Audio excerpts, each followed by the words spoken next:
26 will now come to order. Will you please stand for the playing of the national anthem?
In the pledge. I pledge allegiance to the flag of the United States of America and to the republic for which it stands, one nation, under God, indivisible, with liberty and justice for all.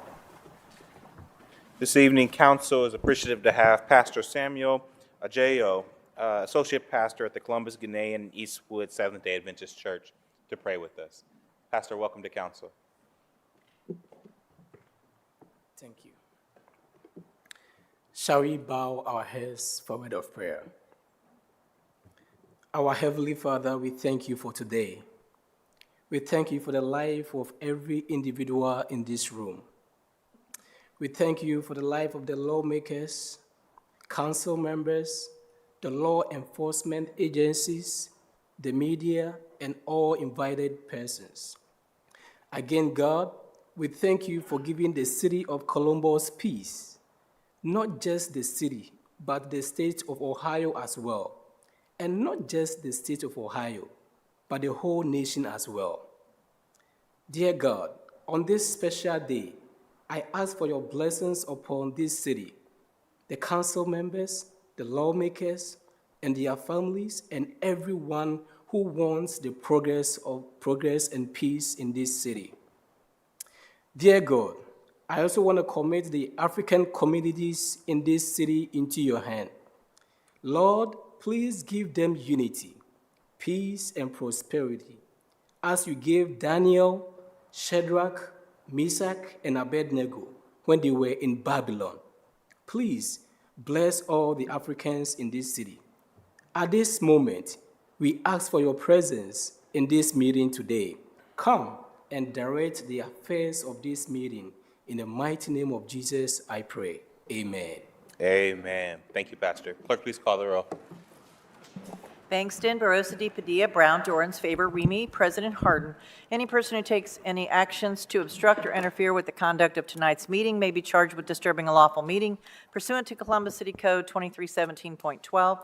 Any person who enters those areas of city council chambers reserved for city officials or invited guests may be charged with criminal trespass pursuant to Columbus City Code 2311.21. Can I get a motion to dispense with the reading of the journal? Clerk, please call the roll. Bangston, Barosa de Padilla, Brown, Dorans, Faber, Remy, President Harden. Are there any corrections or additions to the journal? Hearing none, the journal is approved. This week's communications received by the city clerk's office are listed on the agenda and will be published in the city bulletin. Are there any other communications to be read into the record? Not this time. Thank you, Madam Clerk. Are there any resolutions or announcements from my colleagues, starting with Councilmember Bangston? Councilmember Barosa de Padilla. Thank you, Council President. I have one resolution today, Resolution 0077X 2022, to honor and recognize May 25th as Africa Day in Columbus. Africa Day, also known, and actually, while I'm speaking, I'm going to invite our special guests to all come up. Our speaker and all of our special guests, they can start making their way up since we have a large group here. Africa Day, was also known as African Unity Day, is celebrated on May 25th. It commemorates the founding of the Organization of African Unity and the precursor to the African Union on this day in 1963. Each year, on the 25th of May, the people of African nations mark the onward progress of the liberation movement and the determination of the people of Africa to free themselves, to live as free African nations. Africa Unity Day is also a celebration of Africa's strong cultural identity and common heritage. Columbus is proud to be home to more than 200,000 African people representing all nations, including America's largest Liberian community, second largest Somali community, and a growing Ghanaian population. This country was built by immigrants and refugees, people and families who come here seeking safety and prosperity, and in turn give back to our community through culture, music, the arts, and economically through business and commerce. We are honored to join in celebration with the African diaspora here in Columbus to commemorate Africa Unity Day. With not only this resolution, but tonight, City Hall will be illuminated with the colors of the African Liberation flag. I would now like to invite Dr. Barth Shepkon and members of the OSU African Youth League to the podium to speak, to accept this resolution. Thank you. First of all, allow me to extend my sincere appreciation to all the council members for giving us the opportunity to make history in Columbus, Ohio today. Africa Day means a lot to all of us Africans, and especially Africans in the diaspora. On Wednesday, May 25th, 2022, Africans on the continent, and indeed the diaspora, will be joined together in celebrating Africa Day. This is the most auspicious event on the continental calendar. I would like to take this opportunity to convey my best wishes to all Africans everywhere. We also enjoin all Africans to work together for the further development of the African continent and the advancement of Africans wherever they find themselves. In stating the obvious, we, all of us here, are Africans, as you can see. Africa's destiny and fortune, her sufferings and courage are inescapably ours. At the founding of the Organization of African Unity, which was the predecessor of the current African Union, African leaders such as Julius Nyerere, Kenneth Kaunda, Kwame Nkrumah, and Obafemi Awolowo, and others, with their rich fountain of wisdom, made the following commitment. The purpose of the Organization of African Unity shall be to promote unity and solidarity of the African states and to intensify their cooperation and efforts to achieve a better life for the people of Africa. The African diaspora has a role to play in this process. It must be the image and the beat of Africa wherever it is. It must think of itself as an important network of advocates and ambassadors of Africa. It must turn the opportunities provided by its life experiences into a vantage point that is of interest to the continent. As we celebrate Africa Day on May 25th, it is of great value for us to reflect on our common humanity, on what it means to be Africans, and especially Africans in the diaspora, and above all, what it means to be human beings. There is the need to develop a system of dialogue and solidarity among various African diaspora organizations and create visibility to promote community partnerships and bring together diaspora voices and talents. The creation of such communication platforms should attempt to address the needs of recent African immigrants, as well as all Americans of African heritage, and build more unity and cooperation among the diaspora. With this, I will say thank you. We, as Africans, we really are grateful for giving us opportunity today and for acknowledging Africa Day here in Columbus, Ohio. Thank you so much. And Council President, because we have so many representatives, for 1 minute, we're just going to have everyone go down and just say the country that they represent. We'll start at this end.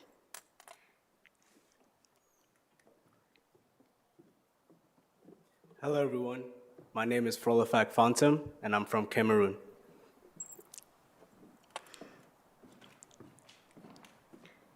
Good evening, everyone. My name is Amar Bubakar, and I represent Sudan, North and South.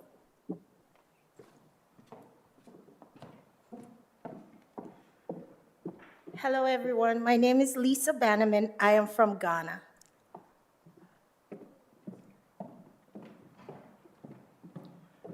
Hello, council members. My name is Danny, and I represent Mozambique and Angola.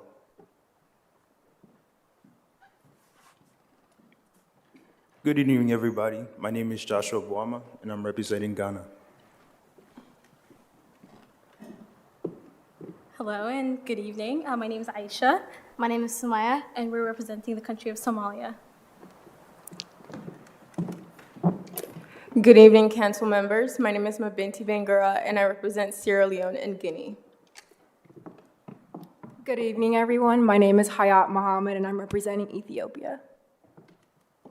Good evening. My name is Iman Abai, and I represent Eritrea.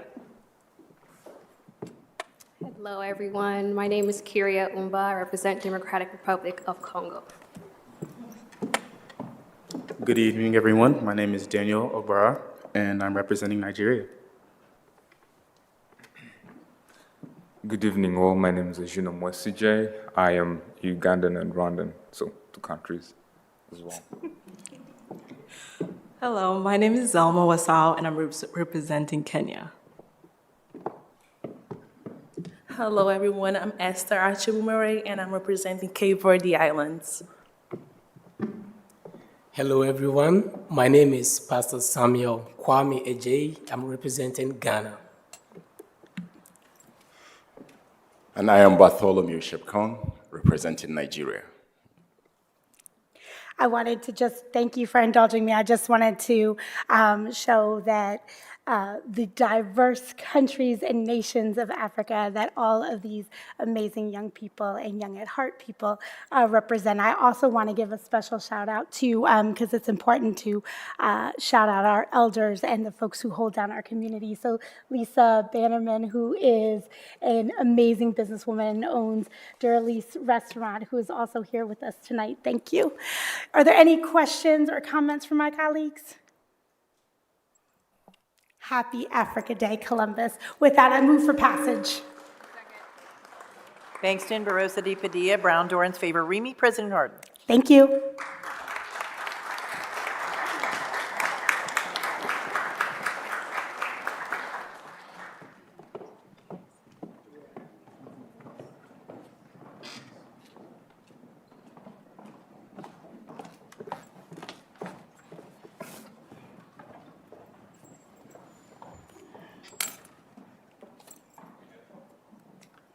Yes, I'm sorry.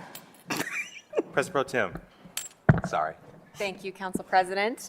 Before I begin, may I ask Director Joe Lombardi to step to the front of the room, please?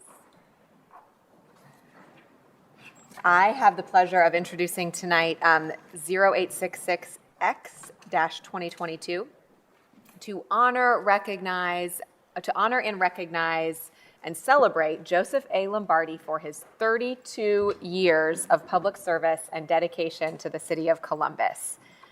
Today, we honor and recognize Director Lombardi for his outstanding service to our community by giving his skills, energy, time, and commitment toward the betterment of the city.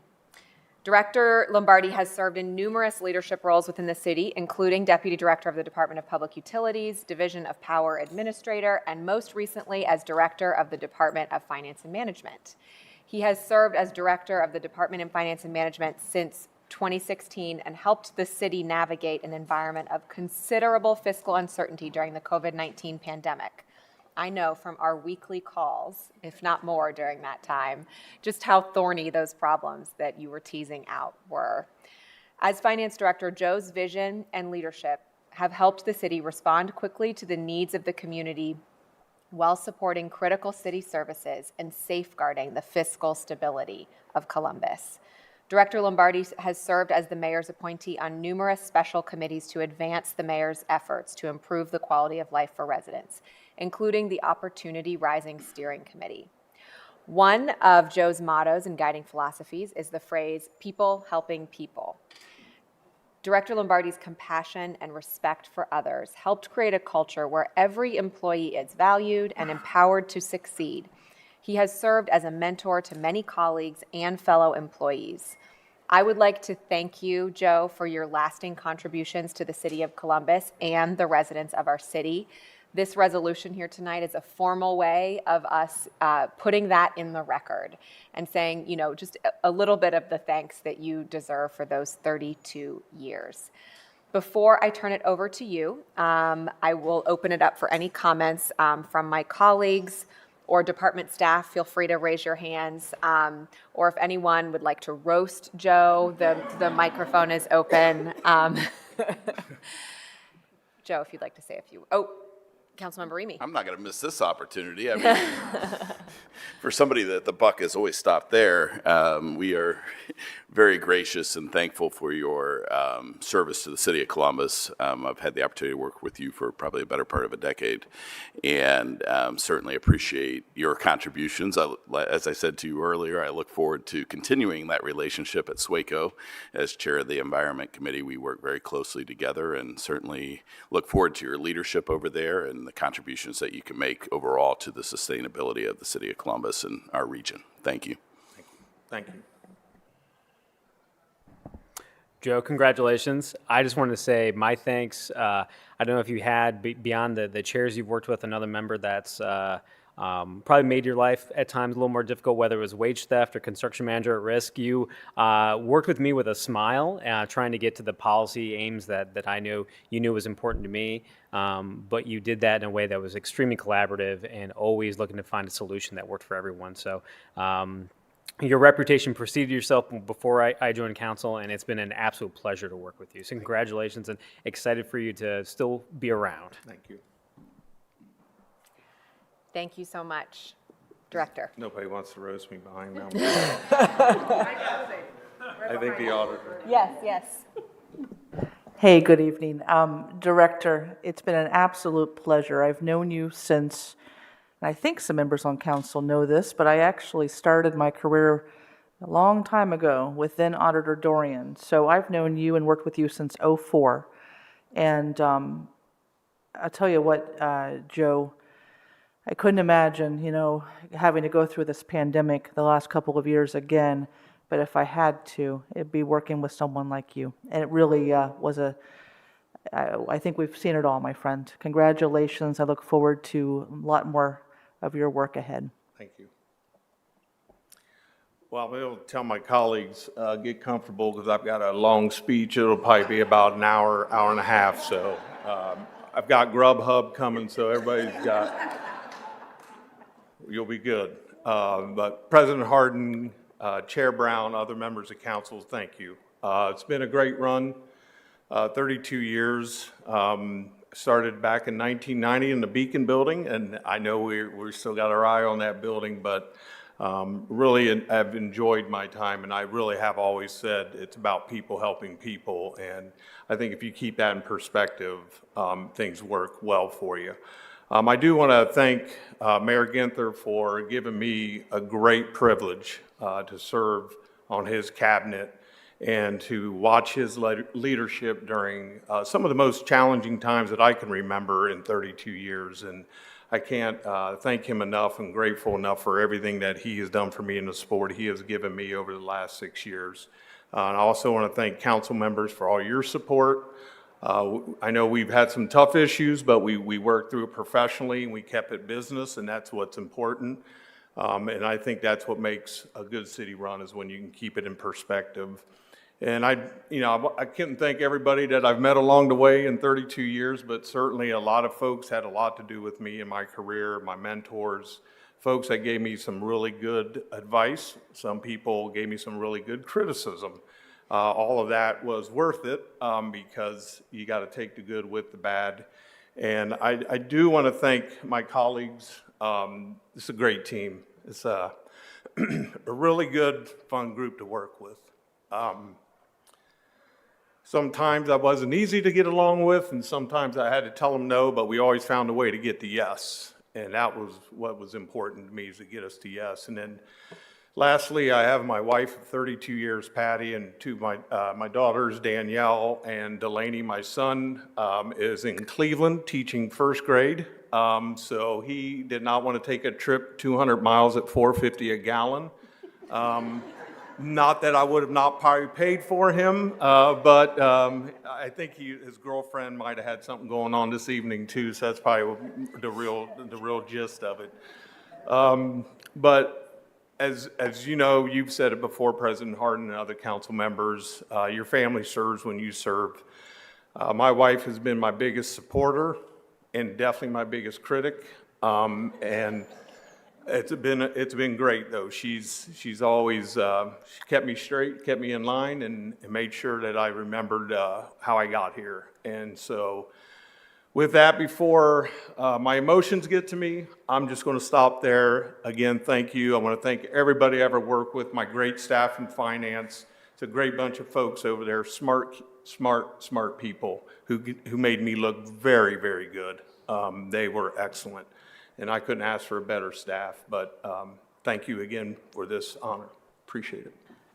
Thank you, Director. And really at every turn, for Joe's team that's listening, it's like at every turn, he was thanking his team and saying no credit to me, all credit to the team. And I do think that really takes someone service-minded who's always looking at the effort it truly takes from a lot of people to get things done. So I just want to call out how that's been a hallmark of your leadership, is giving credit to others as well. So with that, I move for passage. I will just point out that I just thought about it, in this day and age where so many people are distrustful of public service and of public servants, they see us, the seven of us sitting around the dais, or the mayor, and they make their criticisms of these types of jobs. You represent the amazing public servants who commit their lives to public service and to the people of Columbus. And I'm glad that we're taking time in the middle of our council meeting to uplift someone who gave 33 years to this city. It's needed now more than ever to know that there are good people, and you represent 8,000 of them that are working for the city of Columbus. So congratulations. Clerk, please call the roll. Bangston, Barosa de Padilla, Brown, Dorans, favor, Remy. President Hardin. Adopted.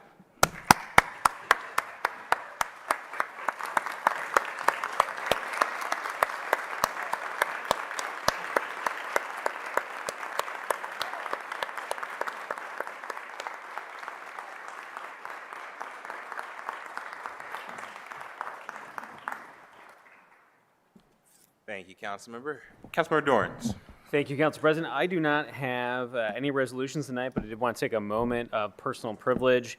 Kevin McCain from my staff, him and his wife Sarah, welcomed Roy Denver McCain to this world on Saturday at the ripe time of 12:54 a.m.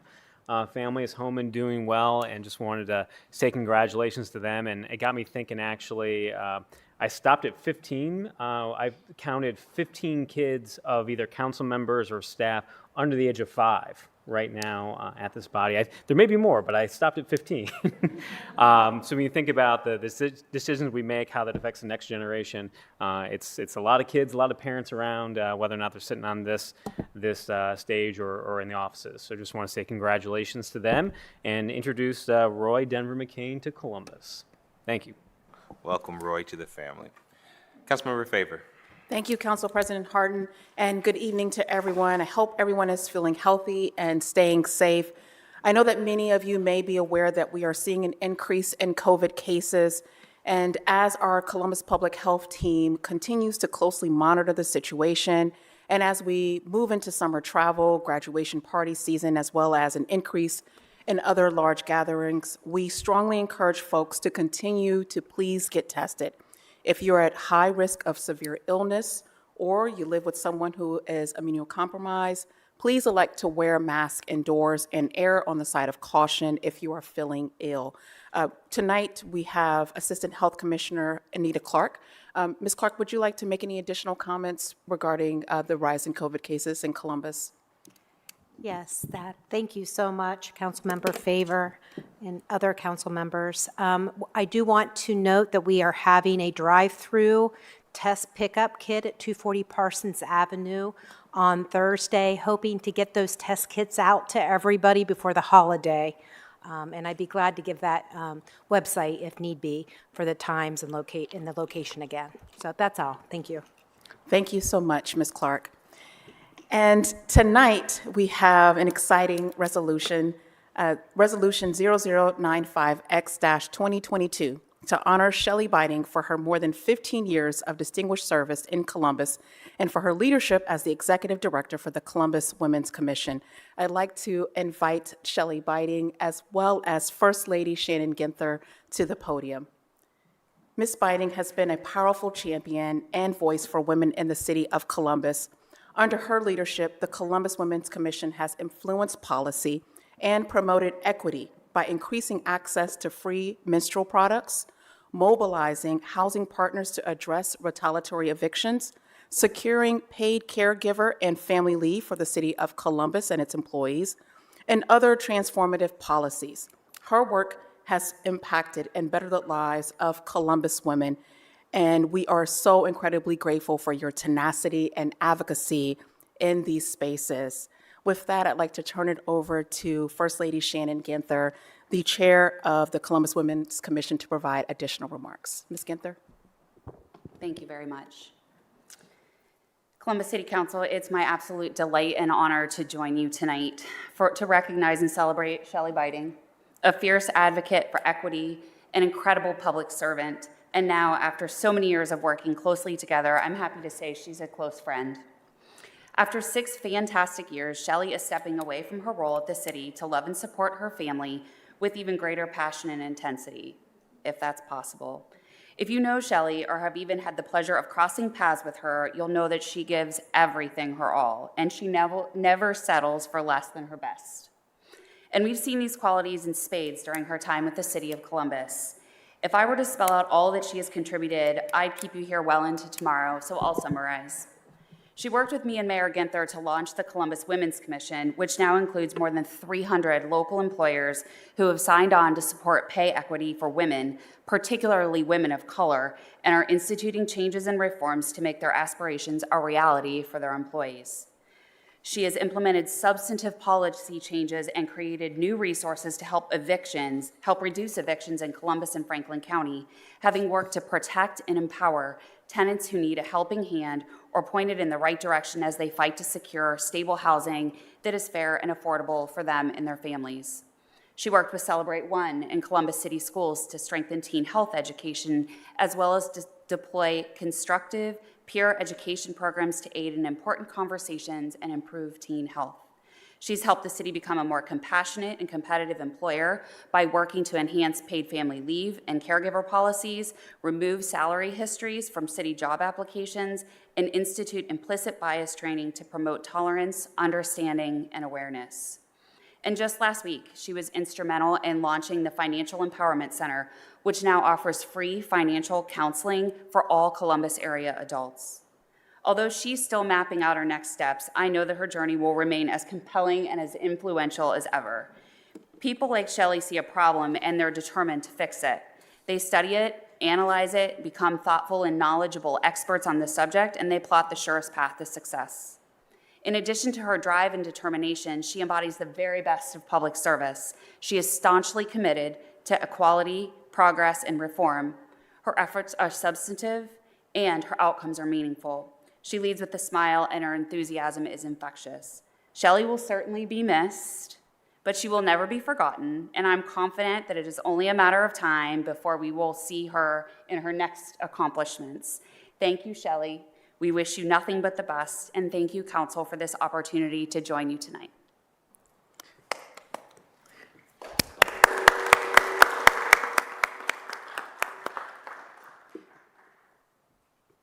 Ms. Biding. Right. Good evening, Councilmember Favor, Council President Hardin, Pro Tem Brown, and members of City Council. Thank you for the recognition of the work of the Women's Commission. But also want to say a big thank you to Mayor Ginther and Shannon for your leadership, your passion, your vision to see what could happen here in our own city for women and families. When I think about the work of the commission and when we're intentionally building it, it's in partnership. When we think about policy, we couldn't do this with so many people in this room. I think of Auditor Kilgore for your contributions, City Attorney Klein, the departments, the directors, the commissioners, past and present, who really rolled up their sleeves to do this in partnership, to really make the Women's Commission something that's recognized locally, as well as a model of public service across the country. As a mentor once told me, we rent our job titles. These are all temporary seats that each of us are in. And when we're in these seats, to do good with them. And I'm so proud of the work that we have done together on behalf of women in this community, and it's been an honor to serve with each of you. Thank you.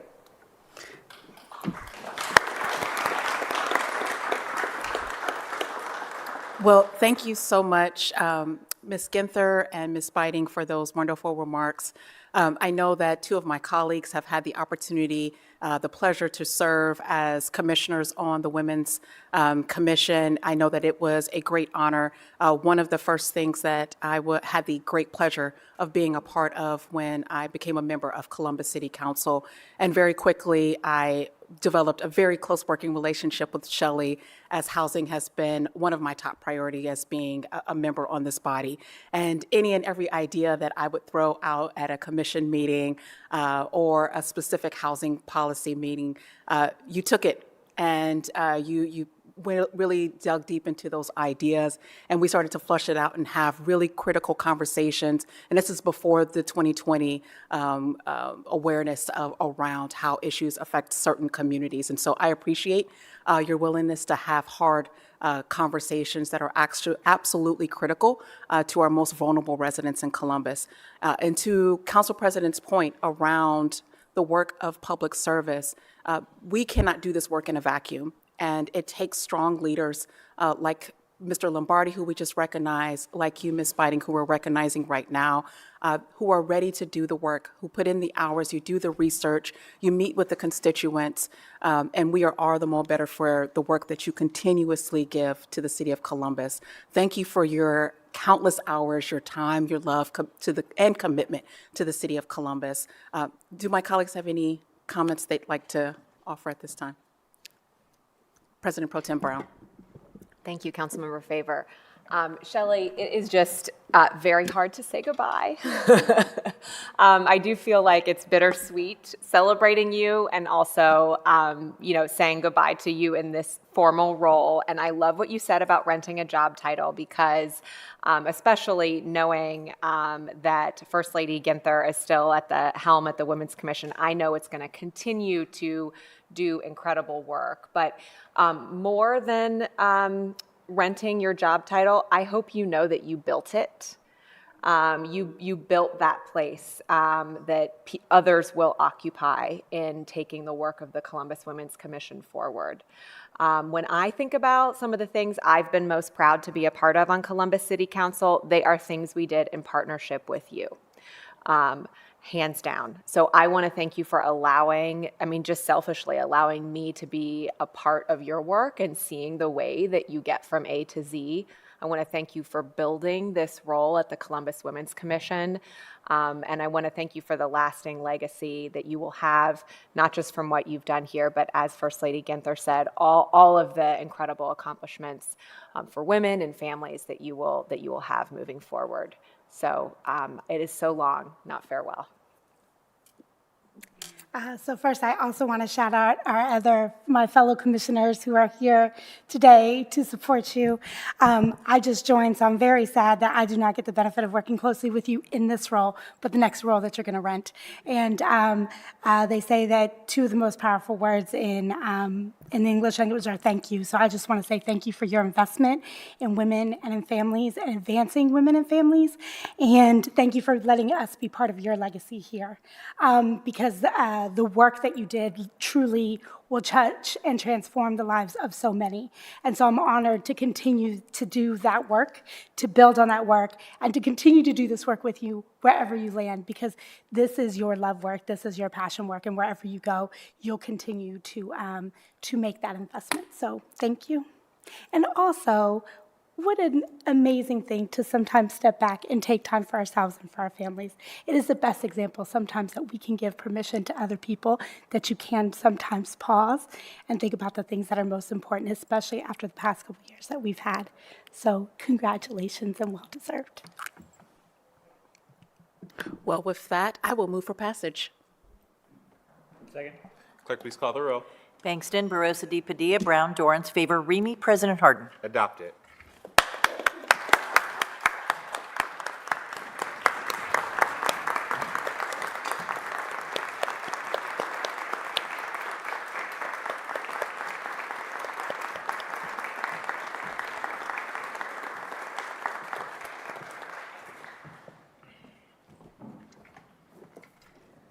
That's all I have in my, no, we're not even in committees yet. Thank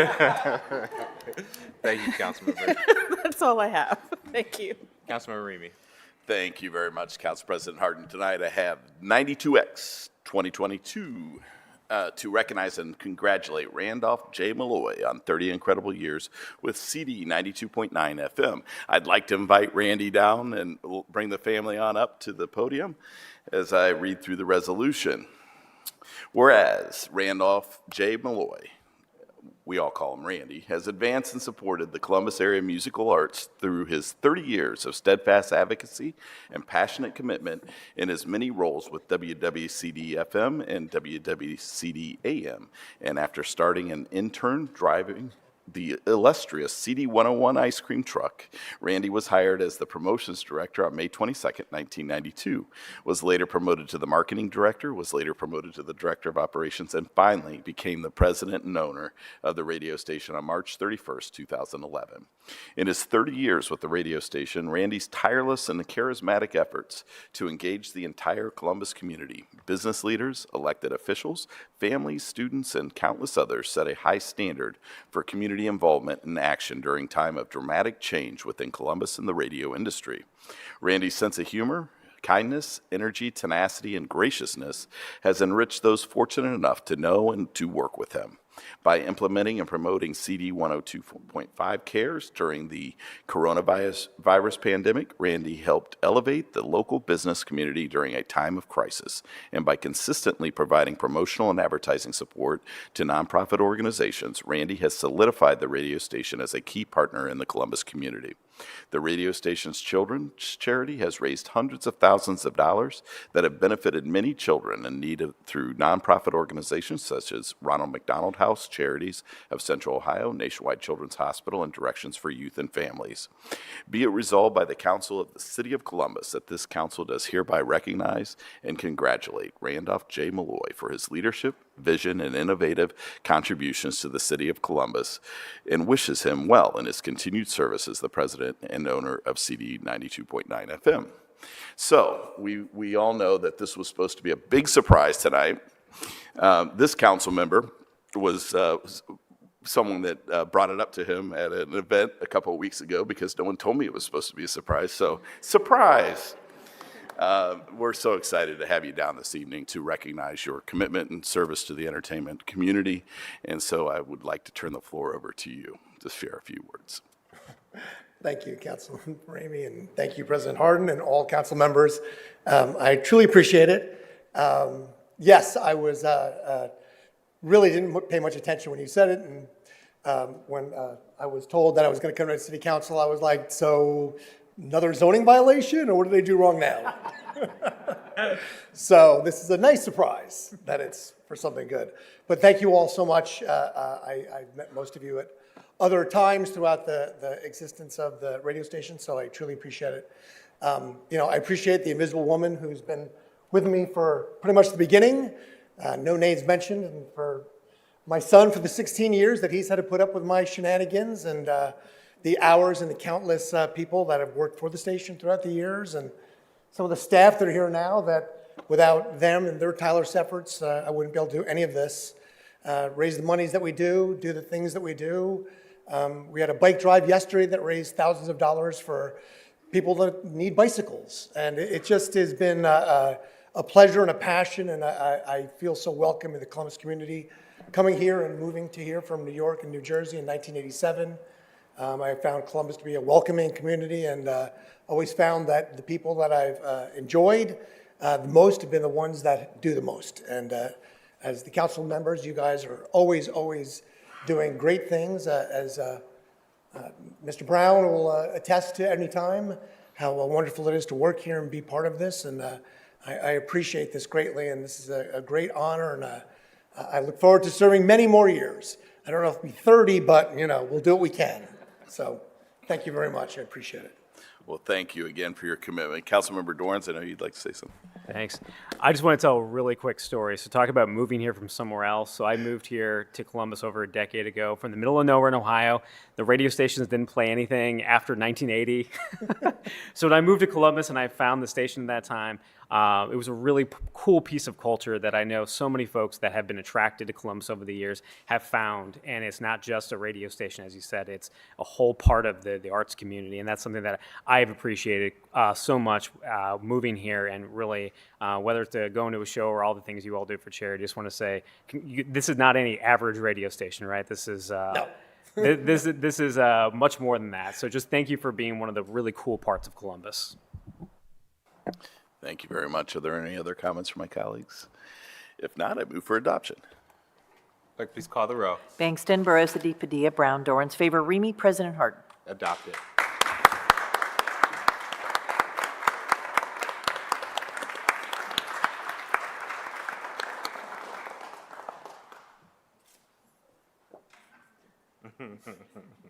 Congratulations.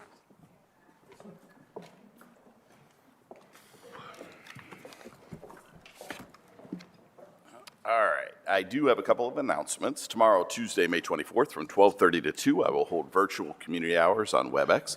My team and I hold these monthly hearings to hear from the community and share ideas. If you would like to attend tomorrow, please contact my legislative assistant, Lucy Frank, at ljfrank@columbus.gov.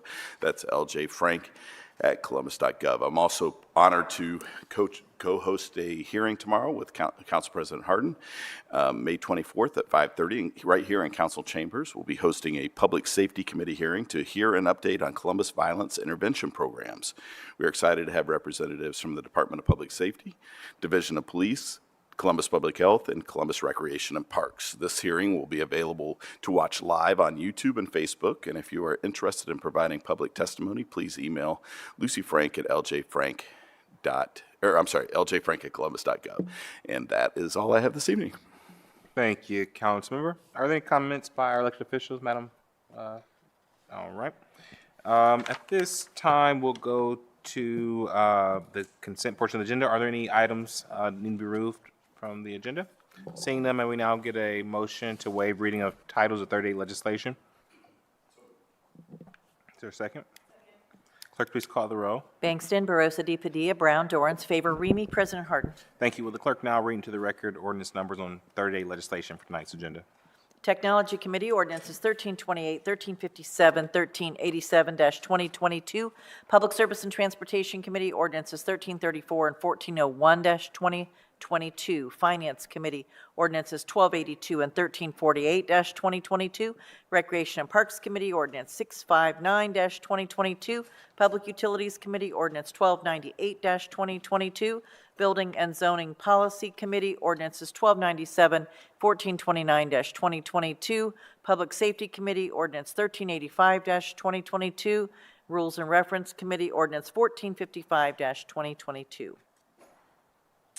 Thank you, Madam Clerk. We don't have any speakers on the first reading. The following ordinance appear on our agenda as consent actions. Will you now read those into the record as well? Resolutions of Expression 93X, 94X-2022, Economic Development Committee Ordinance 1350-2022, Technology Committee Ordinances 1317, 1336, 1338, 1388-2022, Public Service and Transportation Committee Ordinances 1263, 1286, 1288, 1389, 1400, and 1402-2022. Neighborhoods and Immigrant, Refugee, and Migrant Affairs Committee Ordinances 1233, 1476-2022.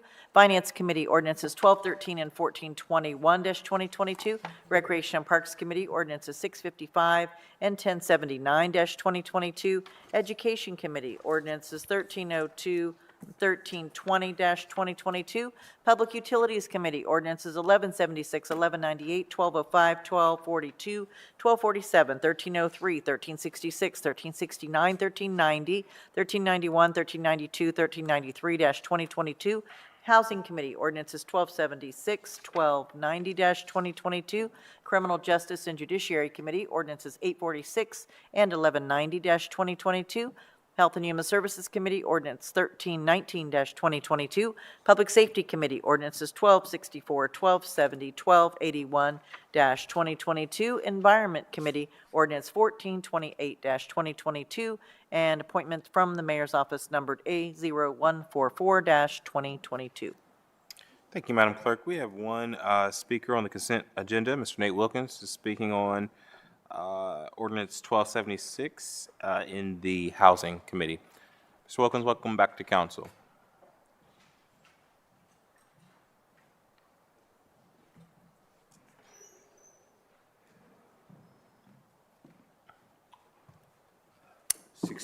Arlington Avenue, Mr. Lieutenant George Wilkins. I'd just like to see probably more money, up to $125,000 for the Senior Housing Partnership for more than probably 42 years. Thank you for your time. Thank you, Mr. Wilkins, for your advocacy and for support of this ordinance. Are there any other questions or comments on the consent portion of the agenda? Seeing none, may I have a motion to approve? Is there a second? Clerk, please call the roll by voice. Mr. Bankston? Yes, with the exception of Ordinance 1233-2022, from which I am abstaining. Ms. Barosa de Padilla? Yes. Ms. Brown? Yes, with the exception of 1302 and 1320, on which I'm abstaining. Mr. Dorans? Yes. Ms. Faber? Yes, with the exception of 1476-2022, from which I'm abstaining. Mr. Remy? Yes. President Harden? Yes. Ordinance passed with the noted exceptions. I will now proceed to first reading, our second reading of 30-day and table and emergency legislation. The first committee to come before council is Economic Development, chaired by Councilmember Bankston. Councilmember, the floor is yours. Thank you, President Harden. Just have one ordinance tonight in the Economic Development Committee for second reading. Ordinance 1235-2022 to amend the 2021 capital improvement budget to authorize the city auditor to transfer between projects within the Affordable Housing Bond Fund, to authorize the city auditor to transfer between projects with the Development Taxable Bond Fund, to authorize the Director of Department of Development to enter into a grant agreement with Columbus Franklin County Finance Authority to provide funding for urban redevelopment projects, to authorize the expenditure of $3,100,000 from the Affordable Housing Bond Fund, Development Taxable Bond Fund, and to declare an emergency. This ordinance is a simple transfer of funds between the city and county that would allow the county to join our efforts in building affordable housing. This body is no stranger to our community's pressing need for more affordable housing, and as a result, we must lean on partners such as the county and our colleagues at the county to ensure that we can catch up and keep up the pace for the demand that we see in housing. Are there any questions or comments from my colleagues? All right, seeing none, I move for passage. Clerk, please call the roll. Bankston, Barosa de Padilla, Brown, Dorans, Favor, Remy, President Harden. Passed. And that's all I have this evening. Thank you, Mr. Chair. Next committee to come before council is the Public Service and Transportation Committee, chaired by Councilmember Barosa de Padilla. Councilmember, the floor is yours.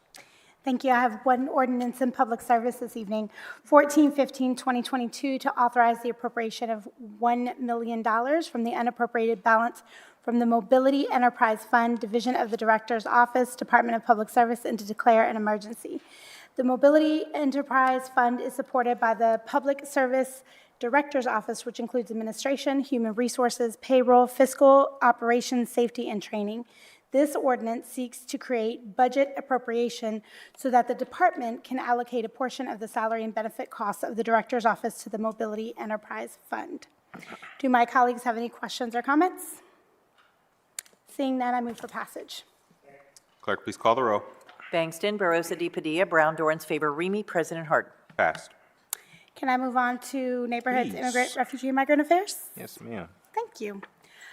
Ordinance 1462-2022 to authorize the expenditure of up to $1,865,688 within the Department of Neighborhoods to authorize the Director of Neighborhoods to enter into a nonprofit service agreement with the following organizations: African American Male Wellness Walk, the Columbus Fashion League, the Columbus Urban League, Heart of Job Foundation, Image Character Etiquette, Kingdom First, Legacy Youth Sports Academy, New Birth Christian Ministries, The Ohio State University, and Urban Foundation on behalf of Warhol and Wall Street, in a total of amount up to $1,865,688, and to add needed capacity to address COVID-19 specific services for boys and young men of color for summer employment, and to authorize the payment of expenses starting May 16, 2022, and to declare an emergency. So it's hard to believe that we are at the end of another school year and at the start of another summer, a very different summer than the two we experienced in the middle of a pandemic. And as we work to regain a new sense of normalcy, we have an opportunity to make an even greater investment in our young people whose sense of stability and promise was shaken in the most uncertain of times. This investment will create opportunities for young people to explore career interests, find new hobbies, or put on display their innate talents during summer camps, internship programs, or through the many job experiences that will allow them the opportunity to earn while they learn. Every young person in our city deserves access to opportunity and environments that are safe and encourage positive social interactions and community building. This is an amazing opportunity for our young people and an amazing investment in their future. I would now like to invite Director William Scott to speak more about this opportunity. Director. Thank you, Chair Barosa de Padilla, Council President Harden, and members of Council. We're excited to partner with these community partners, some returning and some new. We really know how important this work is, and we know that these programs can make a difference. Just want to share with you some of the stats from last year, from 2021, our Summer of Innovation by the numbers. We served 2,471 young people for 8 weeks. Intern pay for the summer was $415,800, and an average hourly rate to our student interns was $15. In addition to that, the organizations that we partnered with also worked with other minority business contracted through the summer program. That was 45 additional organizations and an overall attendance rate of 82% in our programs. That's one of the statistics that we're extremely proud of. And lastly, while we know that there are some kids that had challenges in our program, of the 2,471 young people that we served, only 2 ended up being justice involved during the course of the program and later to follow in the end of 2021. And so for that, we are extremely thankful to our colleagues at Council and to our mayor. And, you know, as he stated in the press conference last week, we owe it to our kids to invest in them first. So thank you for allowing us to share this. And if it's okay, I'd like to invite 2 of our program participants. We have Charles Hill from the Columbus Urban League and Chaz Jefferson from the African American Male Wellness Walk to come up and just share with you a little bit about their program.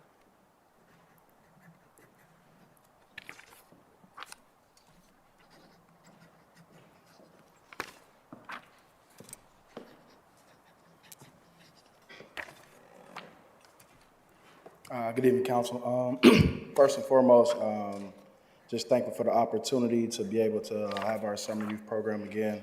With our African American Wellness Agency Summer Skill Up program, we're going to offer computer science as well as job experience for all of our interns. Looking to hire about 75 young men. And not only just getting that real work experience, we want to make sure that, they leave with some type of skill.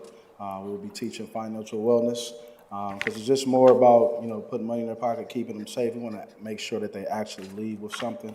We're so grateful for the opportunity. We know what's going on in the neighborhood as far as the crime rate, and just being able to keep them safe, keep them employed. We know that is something that works for them, keeping them engaged. And we want to continue to do this. So again, we're very, very grateful for this opportunity to be able to run our program for a second year. With COVID, we were still trying to be creative, and with the support with the city, we wouldn't be able to do that without the support. So again, can't be more grateful for the opportunity and say it enough. And that's it. So our program will start June the 16th. Application process will take place at 899 East Broad Street. We are looking to serve ages 14 to 20 years old. Contact number is 614-545-9900. I was going to say, don't miss this opportunity to make a plug. Good evening, Council President Harden, council members. My name is Charles Hill, Vice President of your Columbus Urban League of Operations and Programming. The Urban League's VLOG summer program, youth program, will focus widely on used technology to enhance students' knowledge of available resources in the tech space. This year's program, based upon student feedback, will include community-based projects and volunteerism. The program will focus on optimizing YouTube as a video sharing service where users can watch, like, share, comment, and upload their own videos. Our program will educate our students on video sharing services, how to create, develop, and produce their own group YouTube platform. Students will also earn high school internship credit for hours used and served. Monetary stipends for additional classes will focus on real developing skills, work readiness skills, ready to video edit, video production, video developing a brand, and marketing a brand as team collaborations. We will focus on recruiting students ages 14 to 18, and they will be paired into 4 different groups to create social projects that will address needs in our community. The students will identify problems that we are facing in our community, develop a solution for that problem, discuss the topics on their YouTube page, and get community feedback. Each student will have the opportunity to create their own vlog video block. The video block will promote self-expression centered around issues that they were dealing with through the COVID pandemic, social justice issues, and mental health and volunteerism. Our Mental Health Mondays will provide students with outdoor experiences to be able to provide mental health support, as well as opportunities to interact with mental and physical health practitioners. Wednesdays will be Wellness Wednesdays, where students will get outdoor opportunities to volunteer for 2 hours and spend 2 hours video recording throughout the community. The focus on digital inclusion, where participants will be given tablets and a data plan to facilitate learning around topics including branding, communication, financial literacy, mental health, and physical wellness.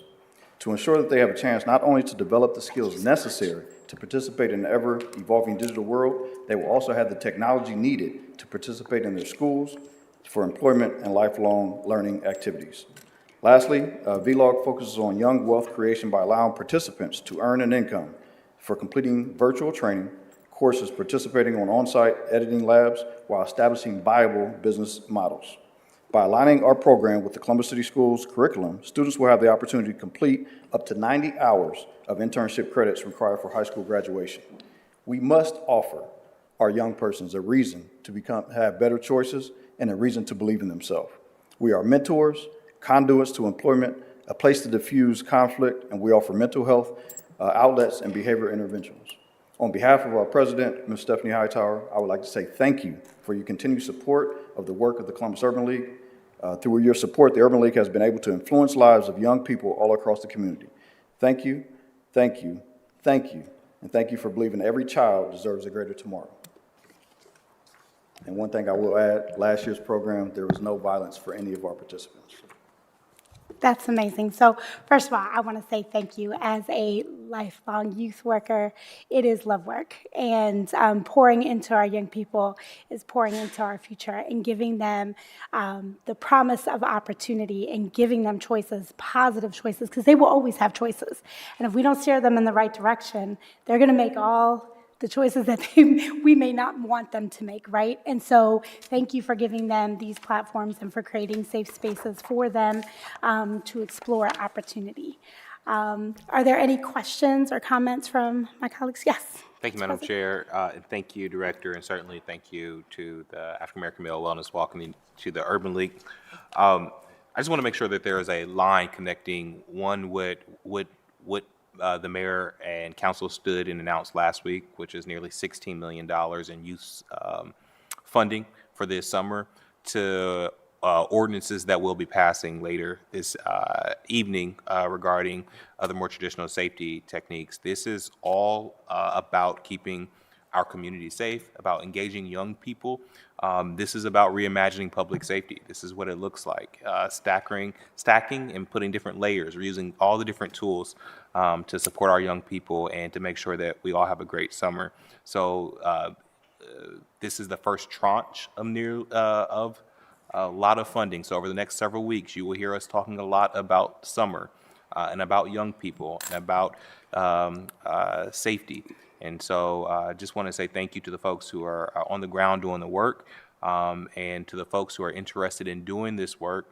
Council and the administration, we're always looking for more partners, folks who can raise their hands, engage with our young people and folks in the community to help keep us safe. As we're going to have the hearing tomorrow about intervention work, a lot of the organizations that we funded have different parts and different roles in this work. So watch this space. We will be talking about millions of dollars in a lot of different techniques and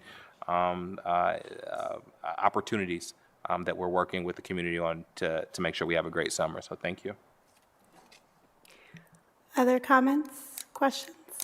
I just also want to say thank you to our Department of Neighborhoods, led by Director William Scott. Our Department of Neighborhoods is the front door to our city, and they really do. This is where the people are, our neighborhoods. And so I want to thank you also for all of the great work and for also pouring into our neighborhoods and into our young people and bringing all of these organizations to the table and elevating and supporting their work. So with that, I'm excited about the summer, excited about the opportunities that we have together. So with that, I move for passage. Clerk, please call the row. But first we have to amend, Madam Chair. I'm sorry, I did do that. Hold on one second. There is one change. Hold, please. I move to amend as submitted to the clerk. By voice.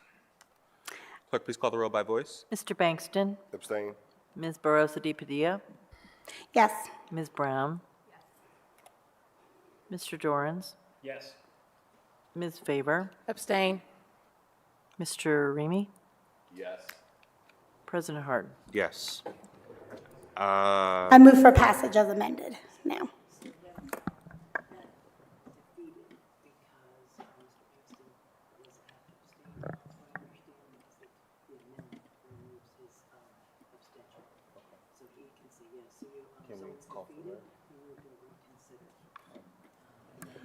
Just a technicality, that we're going to take that down as a defeat, so we're going to move to reconsider. Oh, sorry.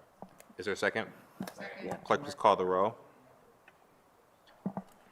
Mr. Bankston? Yes. Ms. Barosa de Padilla? Yes. Ms. Brown? Yes. Mr. Dorans? Yes. Ms. Faber? Abstain. Mr. Remy? Yes. President Harden? Yes. Okay. Now I move for passage as amended. Just start all over, so move for amend. Just kidding. I move to amend as submitted to the clerk. Is there a second? Second. Clerk, please call the roll to amend. Mr. Bankston? Yes. Ms. Barosa de Padilla? Yes. Ms. Brown? Yes. Mr. Dorans? Yes. Ms. Faber? Abstain. Mr. Remy? Yes. President Harden? Amended. I move for passage as amended. Is there a second? Second. Clerk, please call the roll by voice. Mr. Bankston? Yes. Ms. Barosa de Padilla? Yes. Ms. Brown? Yes. Mr. Dorans? Yes. Ms. Faber? Abstain. Mr. Remy? Yes. President Harden? Yes, ordinance is passed. Congratulations. This is like the last week of school, but we don't get a summer break, y'all. All right, thank you. That is all for me this evening, Council President. Thank you, Madam Chair. Next committee coming before council is the Finance Committee, chaired by Pres Pro Tem. Pres Pro Tem, the floor is yours. Thank you, President Harden.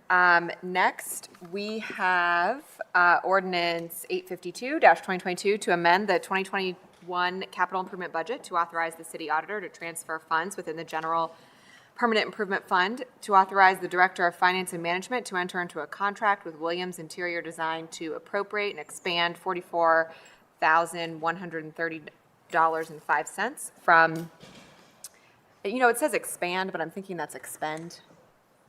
I'm going to go ahead and say expend $44,130.05 from the General Permanent Improvement Fund for the purchase of office furniture and to declare an emergency. After completing a competitive bidding process, Williams Interior Design Incorporated, a professional interior design agency, has been selected to take on this project, which will allow the auditor's office to centralize and house financial technology staff within City Hall. This emergency request will expedite the preparation of the office space and will enable the purchase of office furniture that will accommodate the projected addition of staff as soon as possible. Do my colleagues have any questions? Seeing none, I move to take Ordinance 852-2022 to remove it from the table. Clerk, please call the row. Bangston, Barosa Padilla, Brown, Dorans, Favor, Remy, President Harden. From the table. And I move to amend as submitted to the clerk. Clerk, please call the row. Bangston, Barosa Padilla, Brown, Dorans, Favor, Remy, President Harden. Amended. And I move for passage. Clerk, please call the row. Bangston, Barosa Padilla, Brown, Dorans, Favor, Remy, President Harden. Passed. Thank you. Next in finance, I have Ordinance 1316-2022 to authorize the city auditor to renew the existing contract with Ceridian HCM Holding Incorporated and provide funding for the support, hosting, and maintenance of Dayforce HCM, to authorize the expenditure of up to $1,324,600 from the Department of Technology Fund, to authorize the expenditure of $70,000 from the Employee Benefits Fund, and to declare an emergency. Ceridian HCM Holding Incorporated is responsible for all benefits administration, payroll, personnel management, and the employee self-service system for all City of Columbus employees. This ordinance authorizes the continuation of the city's HR management system, Dayforce HCM, and will support plan changes and updates to the city's various benefits plans, open enrollment planning, and changes necessary to improve HR reporting functions. This is the second year in operating costs for the Dayforce annual subscription and includes maintenance for time clocks at the Department of Public Utilities and Department of Technology. By bundling the hours with services related to this contract, the city can receive those services at a reduced rate. This renewal is for year 2 of the original agreement, which was approved in April 2019, Ordinance 848, and allows for annual renewals for additional one-year terms. This emergency designation is being requested in order to ensure that there is no interruption to services that are necessary to support daily HR operations. Any questions or comments? Seeing none, I move for passage. Clerk, please call the row. Bangston, Barosa Padilla, Brown, Dorans, Favor, Remy, President Harden. Passed. May I move to the Recreation and Parks Committee? Please. In Rec and Parks, we have Ordinance 1278-2022 to authorize the Director of Recreation and Parks to enter into an agreement with Trinity Transition Consultants, LLC, to provide support services in developing sustainable, diverse, equitable, inclusive, and anti-racist workplace culture that reflects the department's core values, mission, and vision. To authorize the expenditure of $126,750 from the Recreation and Parks Operating Fund 2285 to waive the competitive bidding provisions of the Columbus City Code and to declare an emergency. Since 2018, the Recreation and Parks Department has continued to grow its diversity, equity, and inclusion program, and more recently has done so with significant support from Trinity Transition Consultants. This ordinance continues an existing partnership with Trinity to promote the values of diversity, equity, and inclusion in the department. Trinity Transition Consultants is proposing a 5-prong approach that promotes DEI at all levels, including senior leadership. The work of this contract will support more meaningful and strategic community engagement, dialogue, and outreach to achieve improved overall community and department relations and an increase in understanding for and support to minorities and women. The department is requesting a waiver of competitive bidding due to the success of this partnership thus far and a desire to leverage the familiarity Trinity has gained with the department and the community for future work. An emergency is being requested to allow Trinity to continue its scope of work with respect to internal training and processes without delay. Any questions or comments from my colleagues? Did I characterize it well, Director? Anything you need to add? No, Chair Brown, President Harden, council members, just one thing, and that is, this is the second year that we will actually go into this training. It will allow us to build information from last year of our training, but then also will lead us into our final phase, which will establish an action plan for us to master our skills that are important to lead the work that we do throughout the community, create a diverse team and community, and then also our training will complement our goals that we have set within our department, within our diversity and equity plan. And that's all. Thank you, Director. Thank and you. thank you for continuing in this work and leading the comprehensive action plan that this will take. Our recreation and park staff is everywhere in our city. They are in all communities. The onus on your team to be welcoming, to have equitable spaces, cultural competence, all of those things, it is huge because they are not community centers if they don't welcome the whole community and reflect the whole community. So thank you for this work. I really think it couldn't be more important. I move for passage. Clerk, please call the roll. Bangston, Barosa de Padilla, Brown, Dorans, favor, Remy. President Harden. Pass. That is all I have in my committees. Thank you, Madam Chair. Next committee coming before council is Criminal Justice and Judiciary, chaired by Councilmember Favor. Councilmember, the floor is yours. Thank you, Council President Harden. Tonight in Criminal Justice and Judiciary, we have Ordinance 1313-2022 to authorize and direct the administrative and presiding judge of the Franklin County Municipal Court to enter into contract with Pro Team Solutions Incorporated for 2 IT service desk technician consultants to authorize the expenditure of up to $112,197 from the general fund, to waive the competitive bidding provisions of the Columbus City Codes, and to declare an emergency. The Franklin County Municipal Court judges, in cooperation with the Department of Technology, has established an information technology department with the court in order to efficiently respond to the IT needs of the judges and staff. The municipal court has an immediate need to contract with IT Solutions Company to secure IT service desk consultants to execute the day-to-day technology requests of the judges and court staff.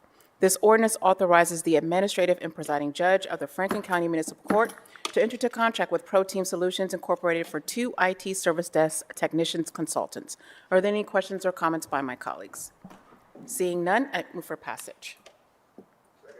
Clerk, please call the roll. Bangston, Barosa de Padilla, Brown, Dorans, favor, Remy. President Harden. Pass. Thank you. That's all I have in my committees. Thank you, Madam Chair. Next committee to come before council is Public Safety, chaired by Councilmember Remy. Councilmember, the floor is yours. Thank you very much, Council President Harden. Tonight I have Ordinance 1289-2022 to authorize the Director of Public Safety to enter into a contract for maintenance or repair services for crime lab instruments with Life Technologies Corporation, to waive the competitive bidding provisions of the Columbus City Code, Chapter 329, to authorize the expenditure of $54,547.91 from the general fund, and to declare an emergency. The Division of Police Crime Lab has various scientific instruments that require maintenance and repair services by the manufacturer. This equipment is used to process and present evidence for criminal prosecutions, which requires our strict adherence to rules of evidence and established mandatory timeliness. The Division of Police has a need for maintenance and repair services with Life Technologies Corporation in order to ensure timely repair of broken equipment and adequately protect the city's investment. Deputy Director Gian Gardella, could you speak to the waiving of competitive bidding, please? Yes, President Harden, Chair Remy. Essentially, Life Technologies Corporation is the only vendor that can supply maintenance for this equipment. It is their equipment, and because of the sensitivity of this type of equipment, it is best to use them, and that is the reason for our waiver, and thank you for your consideration this evening. Thank you, Deputy Director. Are there any questions or comments from my colleagues this evening? Seeing none, I move for passage. Bangston, Barosa de Padilla, Brown, Dorans, favor, Remy, President Harden. Pass. Next, I have Ordinance 1379, 2022, to authorize and direct the Director of Finance and Management to enter into a contract with Variance Outdoors, Inc. for the purchase of semi-automatic pistols for the Division of Police, to authorize the expenditure of $115,921.80 from the General Fund, to waive the competitive bidding provisions of City Code Chapter 329, and to declare an emergency. The Division of Police needs to purchase 270 Smith & Wesson M&P full-size 9mm semi-automatic pistols for the new recruit classes and lateral classes that will begin June through December 2022. Deputy Director Giancardello, could you speak to the waiver of competitive bidding on this one, please? President Harden, Chair Remy, members of council, essentially there's two reasons for it. One is that there was a slight change in the weapon specification dealing with the coding of the magazine that could not be met by the vendor. And then the other is the fact that we increased the quantity that we would like to purchase from 215 to 270 because these are firearms that are supplied to the officers and recruits that are coming into our program. So those are the two reasons for the bid waiver. Thank you. Thank you, Deputy Director. Are there any questions or comments from my colleagues this evening? Seeing none, I move for passage. Clerk, please call the roll. Bangston, Barosa de Padilla, Brown, Dorans, favor, Remy, President Harden. Pass. Next, I have Ordinance 1504, 2022, to authorize the Director of Public Safety to enter into contract with Street Smart Rentals, LLC, in order to rent temporary lights and security camera systems for deployment in city parks, to authorize the transfer of $500,000 within the general fund from the Department of Finance's citywide account to the Department of Public Safety, to authorize the expenditure of $500,000 from the general fund, to waive the competitive bidding provisions of Columbus City Code Chapter 329, and to declare an emergency. Over the past year, incidents of violent crime have increased in Columbus's parks. There is a need to immediately install temporary lights and camera systems in city parks that are of concern to the community and the Division of Police. These lights and camera systems will enhance the Division of Police's ability to actively monitor city parks. If a violent incident occurs in one of the identified locations, these cameras will assist in the apprehension of suspects. Deputy Dan G., could you speak to the Deputy Director Dan Giancardello, could you speak to the waiving of competitive bidding and share some more information about this ordinance? President Harden, Chair Remy, members of council, the reason for the bid waiver has to do with the availability of getting 25 of these units and also the fact that the vendor would have them available within days or perhaps no longer than a couple weeks once we sign that contract with them. So it's about the immediacy of being able to get them. And indeed, informal bids were taken by police, and quite honestly, their pricing was the lowest of the vendors we looked at as well. As you had mentioned, obviously, this is an initiative to put more eyes in our parks. We have had obviously few, but yet several high-profile incidents in several of our parks as part of the mayor and council's initiative to provide a safe place for our residents to have fun as we approach those summer months. We were fortunate to be able to get these units, these cameras and lights to put into the parks. They are solar powered, so they're eco-friendly in that sense. There's no noise, there's no fumes, there's no pollutants. They're lower maintenance. They also have the ability to record 24/7, and we would have the ability to download that information for up to 14 days, which is pretty standard for this type of equipment, similar to our neighborhood safety cameras as well. We'd also have the ability from time to time to look at these remotely. They would be able to connect into the city's network phone provider.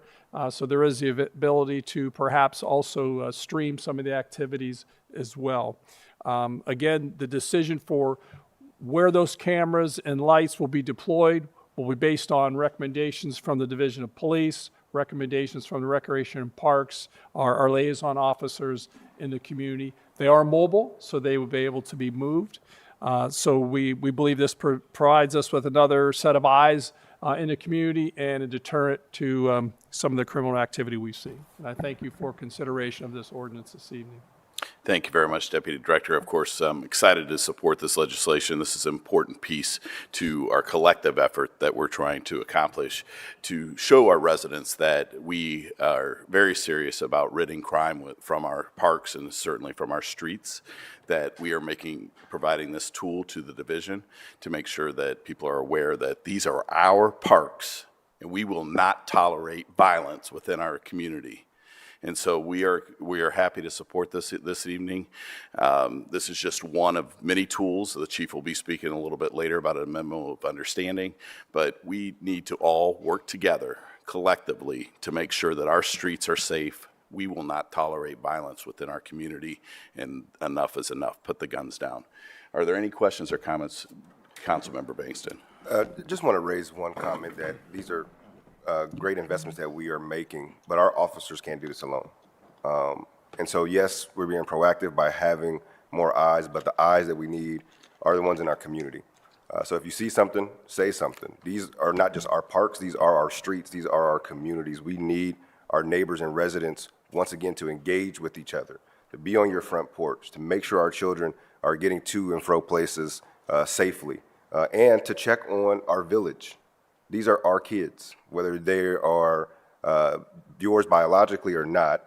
This is our community. So thank you for this investment in your leadership on this, Chair Remy. And thank you to Chief Bryan and Chief Potts for all the work you're doing, but it's going to take all of us. Well, someone very wise told me recently, we have to learn to be neighbors again. And I think that this is what this summer is all about, the investment that we showed last week with our youth. Tomorrow night, we'll be having a hearing with group gang violence intervention. We are committed, this council's committed to making sure that we're lifting up the community, but to Councilmember Banks' point, it takes all of us, and that is so true. Are there any comments or questions from my colleagues? I would just say, Chair, thank you for your leadership. I know that a lot of this was from council's perspective because of your direct advocacy. So we look forward to making sure that we're good partners with the Parks and Recs, the Recreation and Parks Department, with Director, with Public Safety, with Administration. But thank you for your leadership. Thank you, Council President. I move for passage. Clerk, please call the roll. Bangston, Barosa de Padilla, Brown, Dorans, favor, Remy, President Harden. Passed. Thank you very much. Next, I have Ordinance 1352, 2022, to amend the 2021 capital improvement budget to authorize the city auditor to contract with Actuate Consulting and to modify the contract for Microsoft licensing and services through Dell Marketing LP, to waive the competitive bidding provisions of Chapter 329 of the Columbus City Code, to enter into such contracts, to authorize the expenditure of $980,500 from the Auditor Bond Fund, and to declare an emergency. I am going to just throw this directly over to our auditor for further comment to share about the waiving of competitive bidding, and then, of course, further information about this ordinance. Yeah, thank you, President Harden, Chair Remy, members of council. This ordinance covers the work necessary for improvements to the city's vendor portal and Microsoft 365, preparation for improvements to Microsoft's point-of-sale system, and the build-out of the Azure cloud-based platform that will ultimately support our office's future transparency portal. This is something I'm really excited about, and we'll be speaking certainly more to this in the future. But this will be a digital dashboard of economic and revenue information, as well as items frequently requested for by our citizens. I'm requesting the bid waiver because this is a continuation of our working partnership with the firm on Actuate. For the work that I previously described, on Actuate has agreed to continue the discounted pricing from their existing maintenance and support contract with our office with respect to the professional service rates. On Actuate works regularly with our office and our support teams at Microsoft and has very strong institutional knowledge, which is certainly advantageous to the ongoing work. I'm happy to answer any questions. Thank you very much, Madam Auditor. Are there any questions or comments from my colleagues this evening? Seeing none, I move for passage. Clerk, please call the roll. Bangston, Barosa de Padilla, Brown, Dorans, favor, Remy, President Harden. Passed.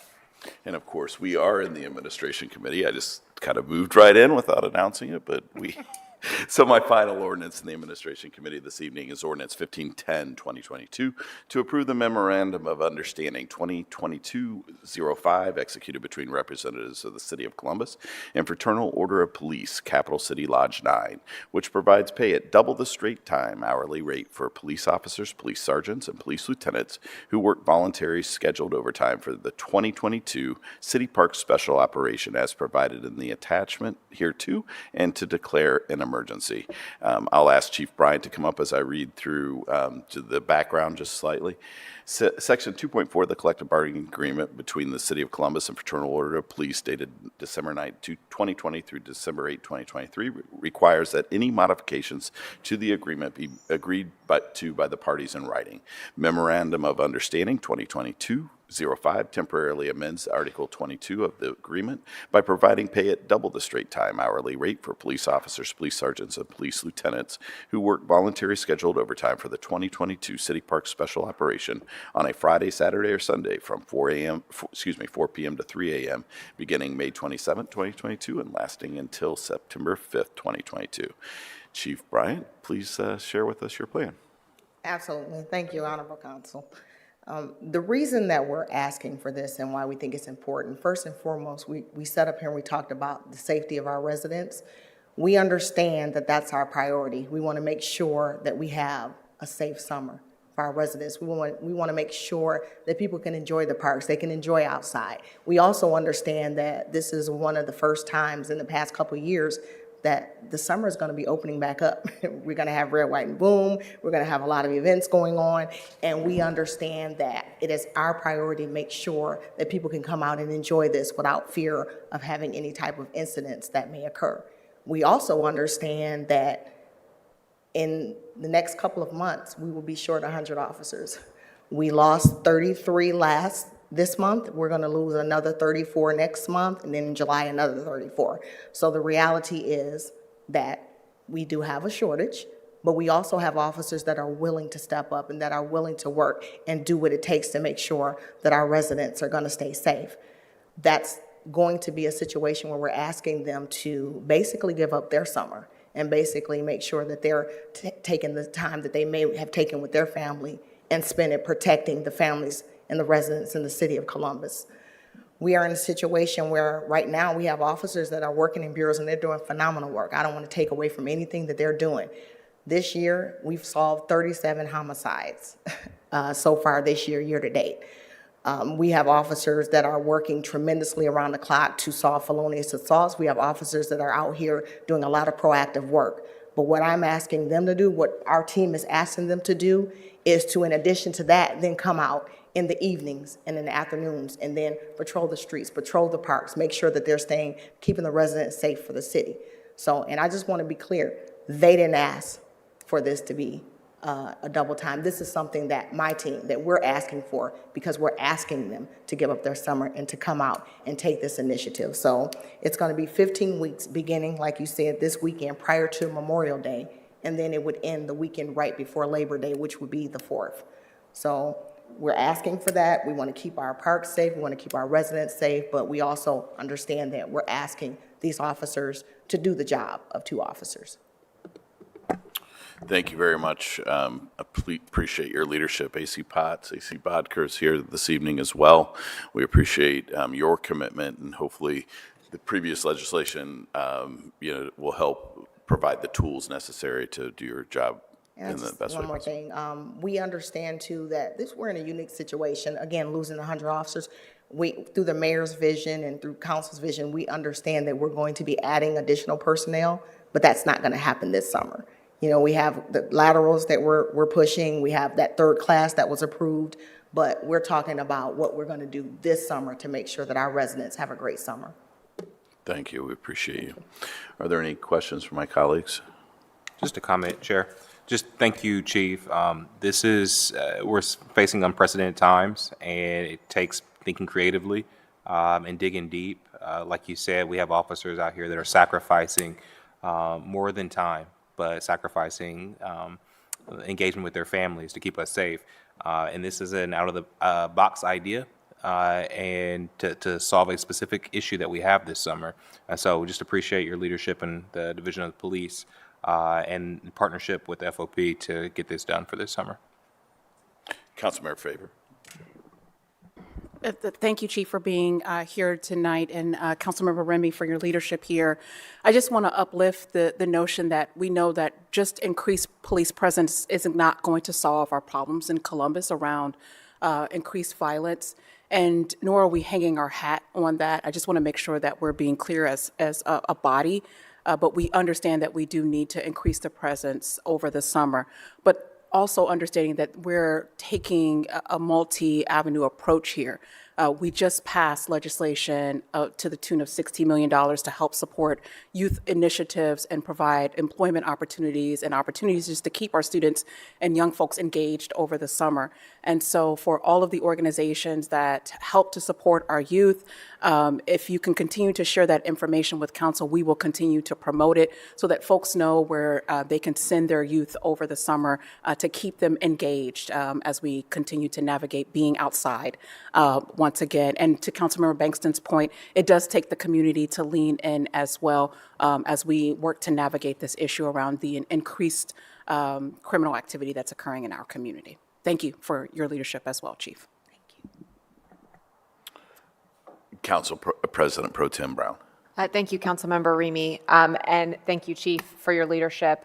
And I want to underscore Councilmember Faber's point, and I really appreciate Council President Hardin connecting those dots.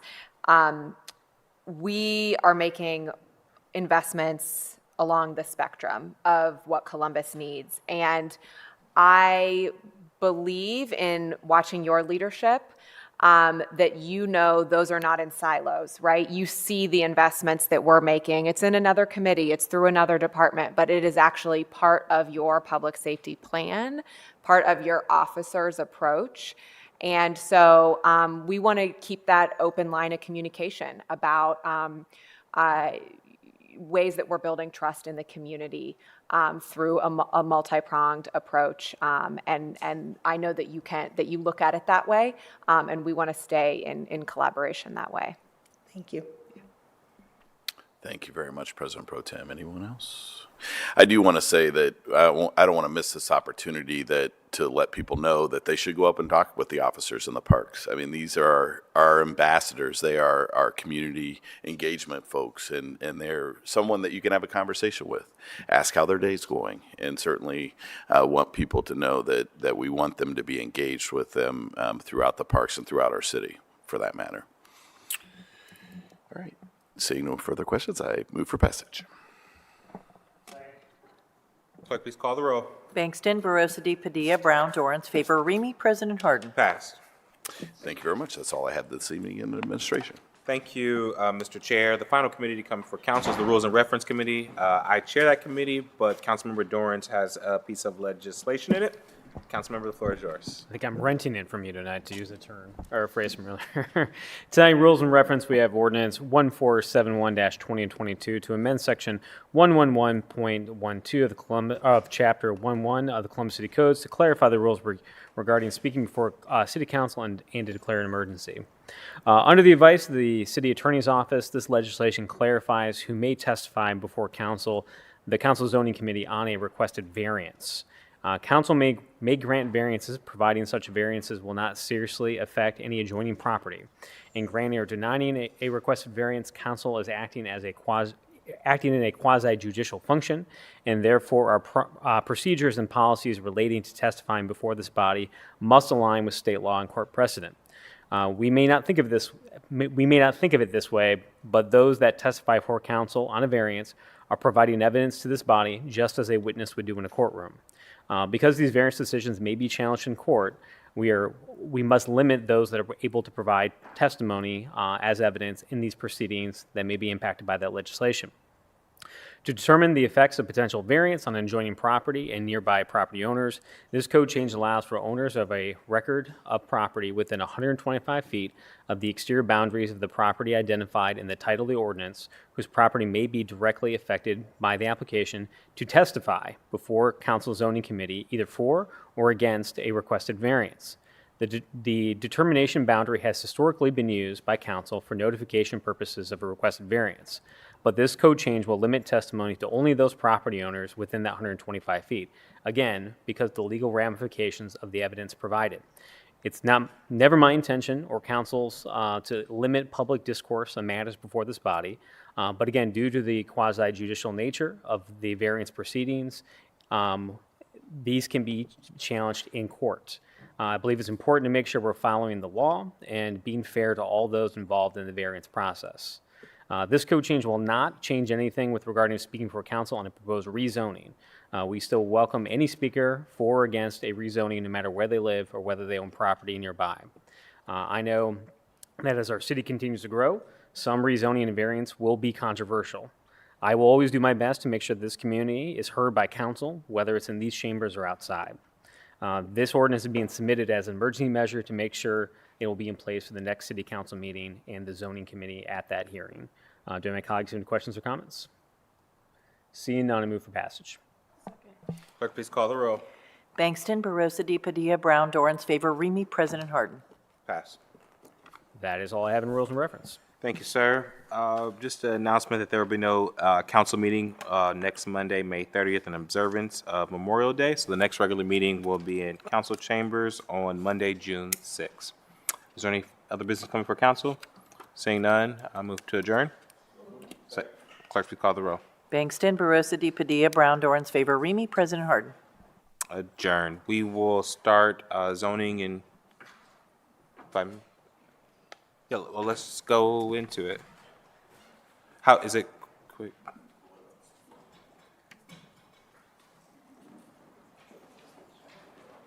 We can still do it after that. Go ahead. Well,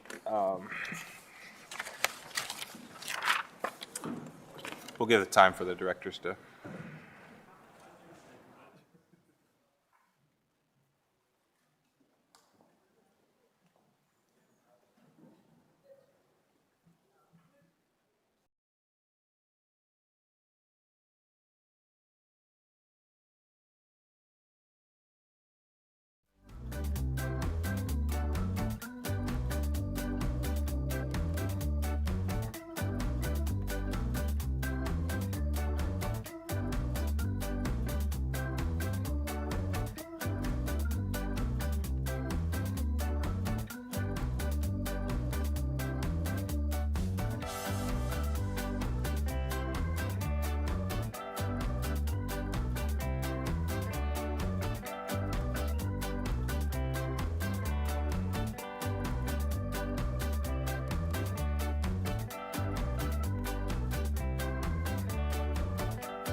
Regular meeting number 27 will now come to order.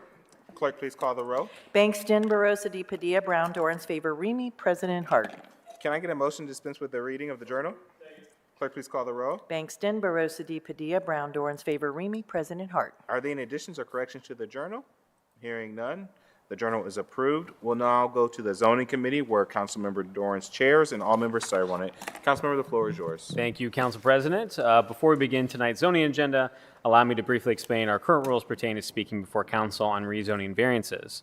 We only hear staff presentation for ordinances that have disapproval from a recommending body, or if we have a public speaker who has signed up to speak against an ordinance. Tonight, I'm very pleased that all the ordinances on our agenda have received full approval from all recommending bodies, and we do not have any speaker slips against any applications before us, so we will not be required any staff presentations. However, we do have one public speaker slip this evening that has signed up in favor of one of the pieces of legislation. All speakers on council variance, including city staff, area commissioners, applicants, and members of the public, will be sworn in before they give testimony.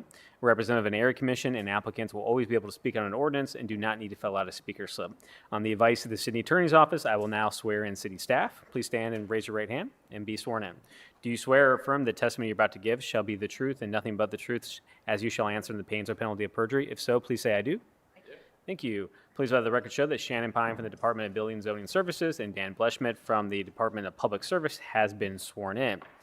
Moving to the rezonings, we have rezoning 1342-2022 to rezone 3573 Agler Road, being 28.38 plus acres located on the south side of Agler Road, 875 plus feet west of Seltzer Road, from the AR12 Apartment Residential District, SR Suburban Residential District, R1 Residential District, and R Rural District to LM Limited Manufacturing.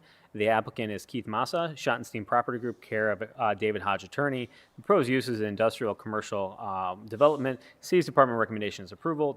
The Development Commission's recommendation is approval, 401.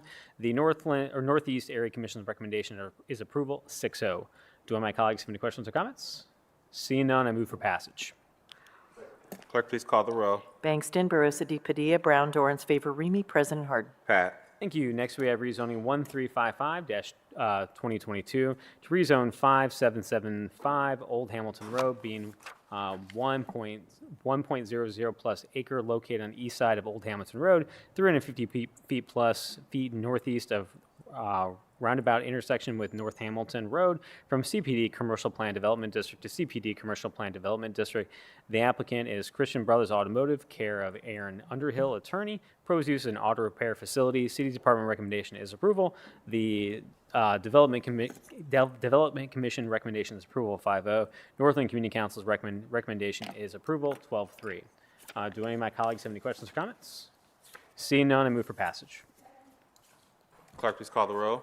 Bangston, Barosa de Padilla, Brown, Dorans, favor, Remy, President Harden. Pass. Thank you.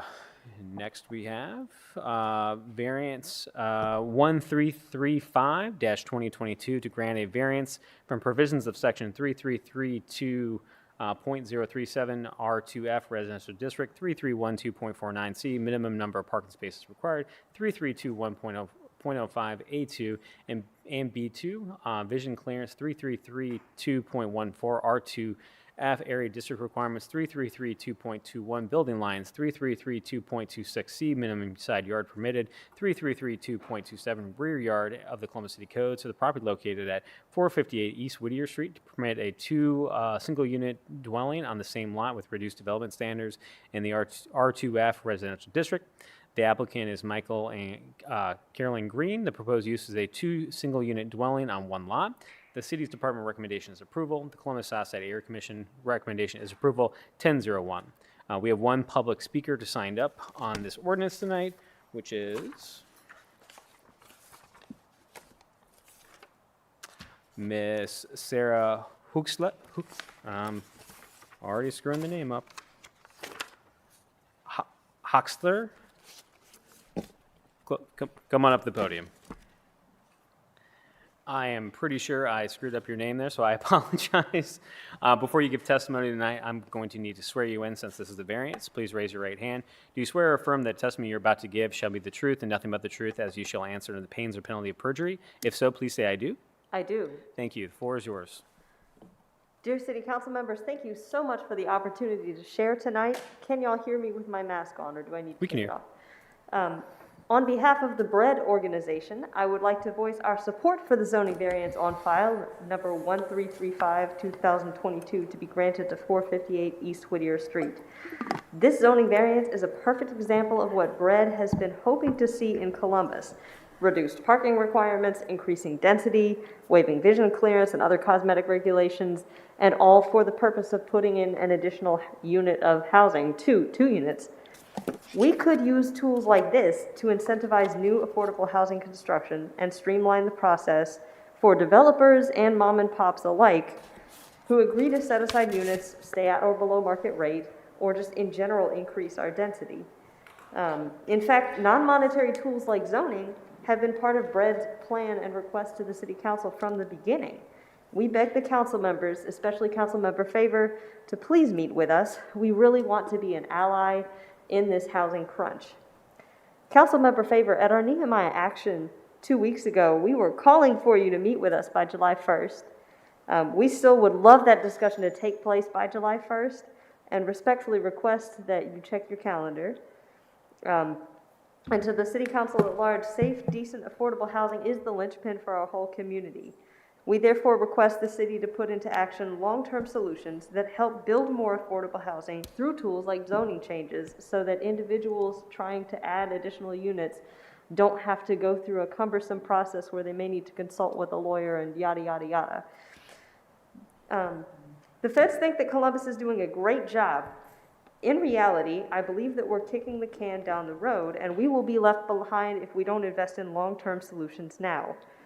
HUD has a lot of funding available for new construction. We may be leaving that on the table if we don't make the adjustments to zoning that will actually assist developers, small homeowners, and et cetera to build here. We also may be leaving money on the table if we continue to focus our money and our time and our American Rescue Plan dollars on rental assistance and social service programming without actually developing new affordable housing stock. There are funds for preservation, repair, rehabilitation, and construction. We can have all the social services. Lastly, I speak from personal experience throughout this pandemic as a social worker who works with people being put out onto the street every day. We can have all the social services that we want, all the education, all the case management and empowerment programs, but it really doesn't help if people are having to live in shelters and tents and their cars. Without safe, decent, affordable housing, the services will have minimal impact. Our crime rates will continue to rise, and our ARP dollars will have been spent inefficiently. Thank you again very much, and please do approve this. I'm excited for that looks like a very nice neighborhood, and I'm excited for people to get to live there. Thank you so much on behalf of the Bread Organization. Thank you, Ms. Holscatter. I appreciate you being here tonight. I do want to say we know that the way that the zoning code is currently constructed does create those cumbersome processes that it makes it difficult for increased density. I think you have my commitment as the zoning chair. I know Council President Harden is committed to this and the mayor as well. So that reform effort that was currently underway, so what we did sort of the initial assessment, we passed contracts several weeks ago to sort of start the process actually to look at changes to the code itself. We also passed a contract with Rama Consulting for the public-facing engagement because we want the people of the city to be engaged in this process because we know that a topic like land use can be very controversial, but we know we have to tackle it because of the growing need for the housing, and we know that zoning rules and regulations have a lot to do with how much housing is going to be created in our city. So I appreciate you being here, and this is certainly very, very top of mind for us. Do my council colleagues have any questions or comments? Seeing none, I move to accept the entire staff report into evidence as an exhibit. Bangston, Barosa de Padilla, Brown, Dorans, Favor, Remy, President Harden. Next, I move to adopt the findings of staff as the findings of council. Bangston, Barosa de Padilla, Brown, Dorans, Favor, Remy, President Harden. Adopted. And next, I move for passage. Clerk, please call the row. Bangston, Barosa de Padilla, Brown, Dorans, Favor, Remy, President Harden. Passed. And lastly, we have a variance 1343-2022 to grant a variance from provisions of section 3312.03D, administrative requirements, 3312.21B, landscaping screening, 3312.25, maneuvering, 3312.272, parking setback line, 3312.29, parking space, 3312.5112, loading space at the Columbus City Codes, the property located at 3573 Agler Road to permit reduced development standards for an industrial development in the LM Limited Manufacturing District. The applicant is Keith Massa, Schottenstein Property Group, care of David Hodge Attorney. Proposed use is an industrial commercial development. City's department recommendation is approval. The Northeast Area Commission's recommendation is approval 6-0. Do any of my colleagues have any questions or comments? Seeing none, I move to accept the entire staff report into evidence as an exhibit. Clerk, please call the row. Bangston, Barosa de Padilla, Brown, Dorans, favor, Remy, President Harden. Accept it. Next, I move to adopt the findings of staff as the findings of council. Clerk, please call the row. Bangston, Barosa de Padilla, Brown, Dorans, favor, Remy, President Harden. Adopt it. And finally, I move for passage. Clerk, please call the row. Bangston, Barosa de Padilla, Brown, Dorans, favor, Remy, President Harden. Pass. Thank you, Council President. That's all I have in the zoning committee tonight. Seeing no further business coming for the zoning committee, is there a motion to adjourn? Clerk, please call the row. Bangston, Barosa de Padilla, Brown, Dorans, favor, Remy, President Harden. Pass. All right, adjourned. Good night.